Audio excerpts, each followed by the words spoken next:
Hello, some viewers. How are you all? Welcome back to another video. Guys, in this video, we are going to discuss how we can access ChatGPT in WhatsApp.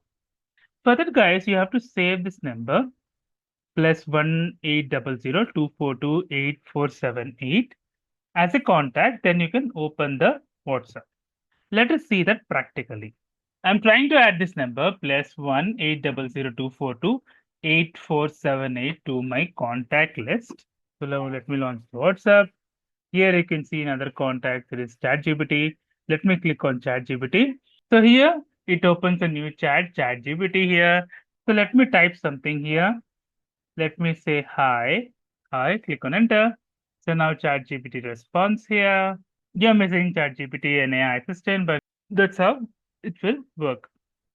Hope you like the video, guys. If you like the video, please click on like. If you're a new viewer, please click on subscribe.